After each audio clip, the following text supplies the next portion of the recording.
Hey everybody, it's been a while, little while since I made my last update video about everything that's happened with my dad, losing his battle with leukemia a couple weeks ago, January 18th, and a lot's happened since then, and it's been really difficult. So I thought I would, just wanted to say a few things and kind of catch everybody up on everything that's happened since then. 4 days after my dad died, my stepmother went ahead with a secret memorial service. I don't know what to call it, for my dad in Phoenix. We weren't told when or where it was, or invited to be there, despite, expressing my desire to, be at any memorial service for him, since I didn't get to see him, to say goodbye to him before he died, paying my respects to him, and being able to honor him with a special memorial service was really important to me. So she had my dad cremated within just a few days, had this mystery memorial service, and we couldn't even send flowers. And so, obviously it was, a lot of tension there. And of course the grieving process has been, I don't know, I hate that. I hate that phrase so much. I've just kind of been in shark mode, just keep swimming, because if I, if I stop for too long, then, the anger and the grief and the sadness, and it's just, it feels like it's, it's crushing you, and nobody knows what to say, or, people that mean well say things like, he's in a better place, and, I know that most people are trying to help, but, it's not always, what somebody that's lost someone that they love, want to hear. Even though it's just such a common thing to say, it's, yeah, it's not always as helpful as you might think. So, my stepmom decided that she was going to bring my dad's remains, after having him cremated right away. Decided recently that she was going to bring them to Houston, where he's from and where she's from, and have his ashes interred in her family plot,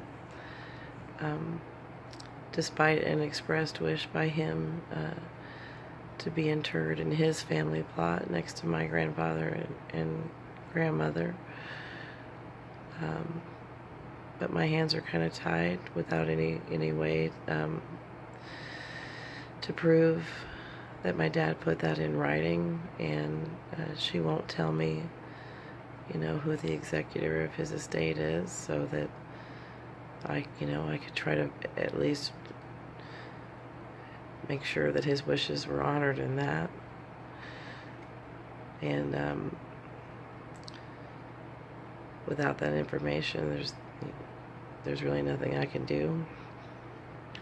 So I flew to Houston which is where I'm at right now and where I'm also from originally. And in a few hours, I'm going to go with her and my dad's remains to her cemetery, and there's some kind of brief ceremony is going to take place. I haven't been involved in the details. I just know that there's, somebody is going to say a few words, and then I've been asked to say a few words, and then that's it. So I don't know, how many of my dad's family members, our family members, are going to come. There's just so much hurt feelings and history and tension. I don't think anybody really knows how to deal with the situation.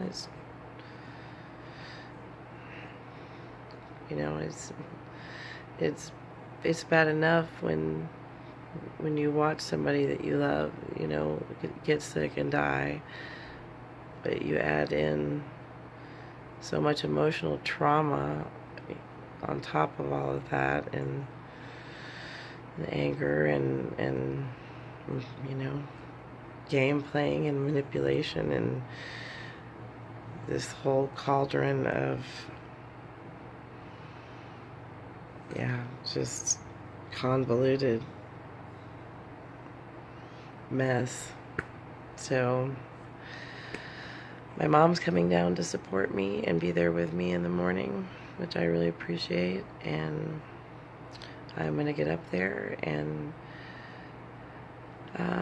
speak from my heart and speak for my little brother Donnie, who y'all know is still in hospice in East Texas, and of course he can't be there. He's too sick, to make the trip, and being special needs, I'll have to be Donnie's voice for him as well, and say what I think that my little brother would want me to say about my dad and for my dad. And my dad's family asked for some help writing his obituary for here in the Houston Chronicle about a week ago, and I wrote it and wrote about what I thought was most meaningful about my father, and something that he was very proud of, which was the fact that he had 46 years of sobriety under his belt, and 46 years with Alcoholics Anonymous, and he was very open and honest about that fact, and so proud of his sobriety. And he led hundreds and hundreds of meetings over the years here in Texas, and then in Phoenix when he moved there, and touched countless lives over the years, men and women, who were seeking, their own path to sobriety, just like he was all those years ago, 1971. And he taught me the importance of service and of giving back to your community, and he also taught me to be a fighter and to never give up, and that's kept me going, all these years that I've spent so sick. And all those years that I, spent more time in bed than out of it. My dad was my biggest cheerleader, and the lessons that he learned in AA and through his journey to sobriety, he passed to me, and I'm proud of him for who he was, and for all the, all the times that he tried to make a connection the way that, you know, my dad's sponsor made all those long years ago with my dad. And so all of that got cut out of the obituary because my family didn't think it was appropriate to talk about, but my dad was very proud of it, and I'm very proud of him. And I don't think that we should be ashamed of the challenges that we face. And so many of us struggle with things like depression and, you know, substance abuse and alcoholism and, you know, suicidal thoughts and all of this stuff, you know, self-harm. I mean, it's so stigmatized and such a taboo thing, and, you know, these things grow in the darkness, right? And they shrink away in the light. And I believe that we have to drag that shit kicking and screaming into the light. And, you know,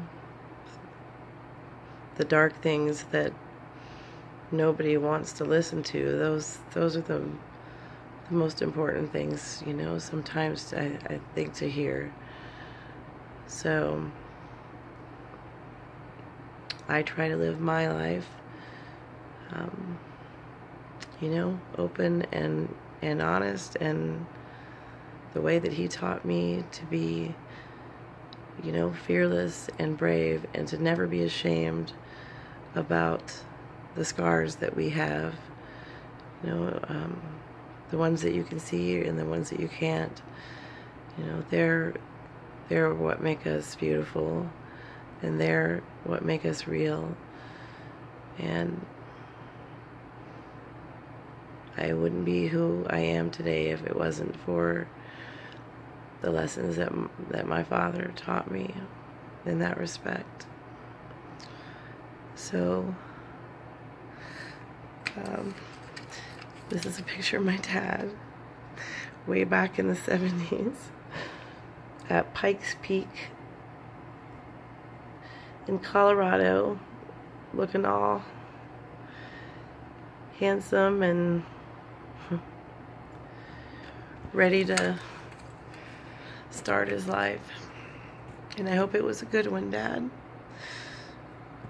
I love you wherever you are. And I'm glad you're not hurting anymore. So, many thanks to all of you for your support and your kind messages and baby animal videos, and they've all continued to lift my spirits, and that means a lot. So, thanks. And I'll talk to you guys soon. I am at least looking forward to one thing, and that's getting to go back after the service to spend some time with my little brother. And when he went into hospice, you know, last year, I didn't think that I would get to see him again. And I'm glad that especially now with everything that's happened, that I get to go see him and hold his hand one more time and tell him how much I love him. So if I can close with anything, it's that you know, take time to tell the people that you love what they mean to you. You never know when they're going to be gone, and life is just so unbelievably random and brief and unexpected. And yeah, just tell them how much you love them, and tell them often. So take care of yourselves and take care of each other. Thanks again. Bye for now.